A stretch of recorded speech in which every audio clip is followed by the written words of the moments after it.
এই দেহকাল তরি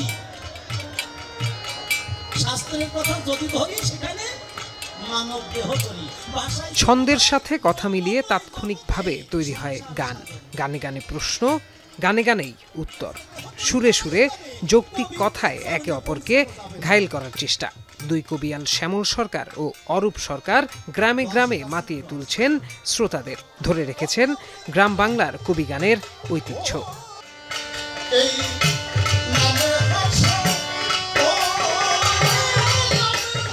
মাগুরার শ্রীপুরের বটিয়াখালী গ্রামে আয়োজন করা হয় এ গানের আসর। দূর দূরান্ত থেকে শ্রোতারা আসেন কবিগান শুনতে। বিকেল থেকে মধ্যরাত পর্যন্ত চলে এই গানের আসর। প্রায় ৮ ঘণ্টা ব্যাপী দুই কবিয়ালের সুর ও বাকযুদ্ধের পর সমাধানে এসে শেষ হয় এ গান। এই গান শুনতে আমরা প্রতি বছর এই ধরাধামে আমরা এসে হাজির হই। এখানে অনেক লোকের সমাগম হয়। এই দিনটায় আমরা এখানে যাব, একটু ঘুরবো, আনন্দ করব, সবার সাথে দেখা হবে।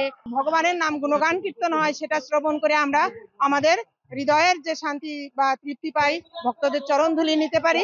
এখানে যেভাবে সরব উপস্থিতি থাকে তাতে প্রমাণ করে যে এই এলাকার মানুষ অত্যন্ত শান্তিপ্রিয় এবং তারা খুব ধর্মপ্রাণ মানুষ। আর এলাকায় এই অনুষ্ঠানকে কেন্দ্র করে মানুষের মাঝে ছড়িয়ে পড়ে উৎসবের আমেজ। বসে গ্রামীণ মেলা। মাগুরার আশপাশের ঝিনাইদহ, রাজবাড়ী, যশোর সহ বিভিন্ন এলাকা থেকে কবিগান শুনতে ছুটে আসেন নানা ধর্ম বর্ণের মানুষ। এই কবিগানে যুক্তি, তর্ক, ধর্ম, বিজ্ঞান বিভিন্ন আলোচনা হয় এবং কবিগানে শত উদ্বুদ্ধ হয়ে মানুষ এই কবিগানকে হৃদয়ে ধারণ করেছেন। তাই আমার এই পূর্ববঙ্গের ঐতিহ্যবাহী কবিগানকে আজ আমি ধরে রাখছি। আর এই কবিগান মানুষ ভালোবাসে, কারণ এই কবিগানের মধ্য দিয়ে জাগতিক শিক্ষা, ধর্মীয় শিক্ষা, সমস্ত শিক্ষা এর মধ্য দিয়ে হয়। হারিয়ে যাওয়া ঐতিহ্যকে ধরে রাখতে এই গানের আসর হয় বলে জানালেন আয়োজকরা।